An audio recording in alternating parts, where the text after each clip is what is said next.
আসসালামু আলাইকুম। কেমন আছেন আপু এবং ভাইয়ারা? আমি তো আলহামদুলিল্লাহ অনেক ভালো আছি। সবাইকে শুভ দুপুর। যে যেখান থেকে ভিডিওটি দেখা শুরু করেছেন, একটা লাইক দিয়ে ভিডিওটা দেখতে থাকেন। কেমন? আর এখানে আমি অ্যাম অনেক বড় সাইজের কাতলা মাছটা নিয়ে আসছিল। তো কাতলা মাছ ভাজার জন্য আজকে আমি কি দিতাছি ওটা আপনাদেরকে দেখাই। দেখেন, এখানে হলুদ গুঁড়া, মরিচ গুঁড়া, গরম মসলার গুঁড়া, আদা রসুন বাটা, তারপর সয়াবিন তেল আর এখানে বেশ অনেকখানি লেবুর রস দিলাম। কারণ এসব মাছ যতই আপনি ভালো করে ধোন আর যাই করেন না কেন একটু গন্ধ কিন্তু একটু লাগে। আর আমার অ্যাম আমি যে প্রসেসে করলাম এখন মসলাপাতি দিয়া মাখাইলাম, এভাবে করলে কোনো রকম গন্ধ লাগবো না। আর গরম মসলার গুঁড়া আর লেবুর কারণে আপনার অ্যাম মাছের ভিতরে অলরেডি আপনার মোটামুটি মসল্লা ভাজাতেই ঢুইকা যায়। তো আপনার সোয়াবিন তেলটা এড করলাম কারণ সোয়াবিন তেলটা আপনার অ্যাম দেওয়াতে অ্যাম মাছের গায়ের ভিতরে মসলাগুলা খুব সুন্দর কইরা লাইগা থাকে দেখেন। খুব সুন্দর কইরা লাইগা আছে, তাই না? আর শুধু এমনিই যদি করতেন তাহলে এই গায়ে মসলাটা লাইগা থাকতো না। নিচে পানি থাকতো। তাই না? যেহেতু আবার অনেকগুলা মসল্লা দিছি, তো ওই ক্ষেত্রে আরো মসল্লাটা সুন্দরভাবে লাইগা আছে। যাই হোক, তো আজকে অ্যা ইচ্ছা করতাছে পেঁয়াজ দিয়ে ভুনা কইরা খাবো। এম কারণ একটা বড় মাছ আনলে না এম ৫-৬ দিন করি আমি। তো ৫-৬ দিন তো তরকারি দিয়া খাই না। একেক দিন একেক তরকারি, একদিন আলু দিয়া, একদিন পেঁয়াজ দিয়া খাই। এরকম আরকি। ভাইজা পেঁয়াজ দিয়ে ভুনা করলে ভাল লাগে তো শীতকালে জিরা গুঁড়া, ধইনা পাতা দিয়া। আর যদিও আমার কাছে ফ্রেশ টমেটো ছিল না, টমেটো থাকলে অবশ্যই আপনারা টমেটো দিবেন। আমার কাছে টমেটো ছিল না। আমি তাছাড়া প্রাণের স্বামীর সাথে রাগ কইরা টমেটোর কথা এখন আর বলিই না যে বলুমই না টমেটোর কথা। এই ফ্রোজেন টমেটো যে কটা আছে খায়া শেষ করলে টমেটোর কথা আর বলুমই না।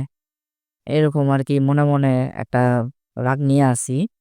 যাই হোক, আপনার অ্যাম মুসুরির ডালটা তো দেখলেনই। খুব সুন্দর কইরা মাখায়া নিলাম। মাখায়া পানি দিয়া পরিমাণ মতন চড়চড়া করব তো বেশি পানি দেই নাই। চুলাটা আপনার অ্যাম ধরায় দিলাম। আর এখানে সুন্দর কইরা মাছটা ভাইজা নিতাছি। আর পেঁয়াজ দিয়া ভুনা করলে না আমার কাছে না মাছটা একটু বেশি ভাজলেই ভাল লাগে।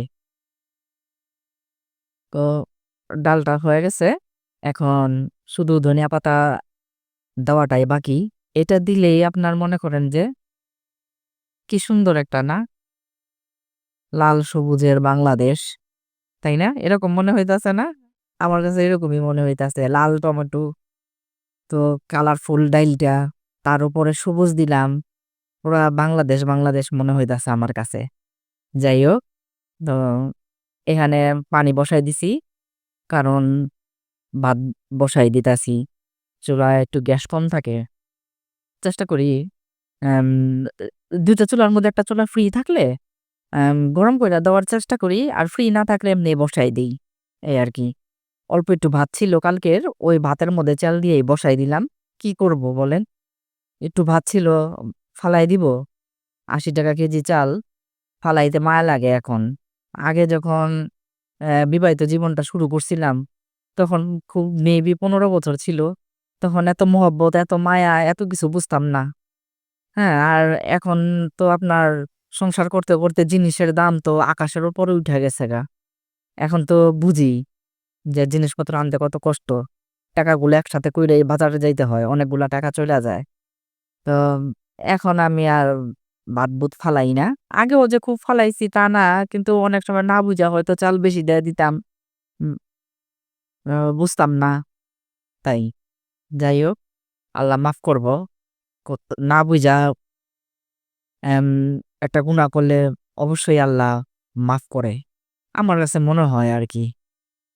তারপর আপনার অফ ক্যামেরায় ওই যে ১ম এ ফার্স্ট এ দেখলেন না শুকনা মরিচ বাছলাম। শুকনা মরিচ কিন্তু আমি আলু ভর্তার জন্যই ভাজছি।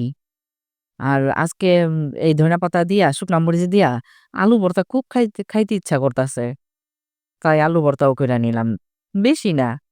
আলুটা বড় ছিল, একটা আলু দিয়েই ভর্তা বানাইছি। তাফসীর খায় না, আমরা দুজনই খাবো। আর তানজিনা তো নাই। তানজিনারে কি জানি দিছি সকালে, মনেও নাই আমার। কি দিছি কে জানে? আসলেও মনে নাই।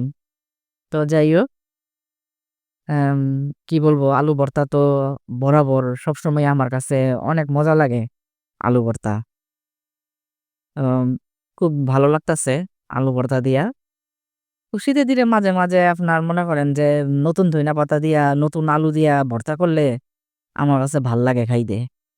আর ডাইলটা তো এত মজা হইছে, টমেটোটা আপনার মনে করেন গইলা গেছে গা। এর জন্য আরো বেশি মজা লাগতাছে। তো অনেকে উপরে বিছায়, বিছায় দেয় না টমেটো নামার আগে।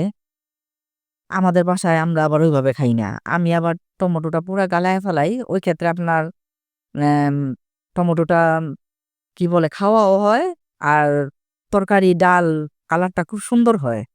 তরকারি তো আমি বেশিরভাগ একদম গালায় ফেলাই, টমেটো আগেই দেই। কোনদিন নামার আগে টমেটো দেই না। নামার আগে টমেটো দিলে ওই টমেটো খাইতে আমার কাছে ভাল লাগে না।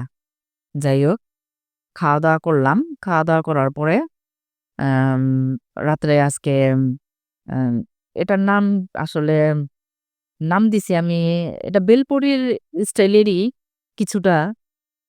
হ্যাঁ? তো এটা আপনার আমরা যখন ইন্ডিয়ায় গেছিলাম তখন খাইছিলাম। হ্যাঁ? ওদেরটা তো মজা না। কিন্তু ওদেরটা খাওয়ার পরে আমি আমার মতন কইরা আবার অ্যাম সেই যখন গেছি তখন থেকে আসার পর থেকে নিজের মতন কইরা খাই। এটা আমাদের কিছুটা আপনার বেলপুরির স্টাইলেরই। তো একে, একে সব ভাইজা নিলাম। এখানে আপনার ময়দাই, তেল দিয়া ময়দাটা করে নিছিলাম, গোলায় নিছিলাম ঠান্ডা পানি দিয়া। আর এখানে একটা ডিম সিদ্ধ দিয়ে দিতাছি, ঘুগনি আর চটপটির মসল্লা, তারপর পিঁয়াজ, কাঁচামরিচ, হ্যাঁ? এগুলা যা, যা দেওয়ার দিব। ধনিয়া পাতা, পুদিনা পাতা যা আছে সব দিব। কারণ ধনিয়া পাতা, পুদিনা পাতা দিলে আপনার ফ্লেভারটা খুব মজা হয় খাইতে। আর এই যে এখানে পুদিনা পাতা বের করে আনিলাম, ডিপ ফ্রিজে ছিল। পুদিনা পাতা দেওয়াতে এত মজা হইছে। আর তেঁতুল ছিল না, আচার বের করে আমি টক বানায় নিছি। তেঁতুল দিয়া খাইলে সবচাইতে বেশি মজা লাগে। ছিল না তো তাই, যাই হোক কিছু করার নাই। খাইতে ইচ্ছা করছে তাই আচার দিয়া টক বানায়া খায়া নিছি সবাই মিলা। একে, একে করে বানায় দিছি আর সবাই খাইছে। খুব মজা হয় কিন্তু আপনার এই বাসার এই বেলপুরিটা আমার স্টাইলের। আপনারা বানায় খাবেন। মনে হইতাছে খুব ঝামেলা। আসলে না, ঝামেলা না। ঢাবলিটা দুপুরবেলা সিদ্ধ করে রাইখা দিবেন, ময়দাটা গোলায় রাইখা দিলেন দুপুরবেলায়। মাগরিবের পরে আপনার আমার আমার রান্নাঘরে আরকি কোনো স্পেস নাই। কিন্তু যাদের দাঁড়ায়া বেলার স্পেস আছে রান্নাঘরে ওদের তো আরো সহজ। দাঁড়াইয়াই আপনার রুটিগুলা বড় করে বানায়া কাইটা তেলে ভাইজা ফেলাবেন। আসলে কোনো কাজ ঝামেলাই না।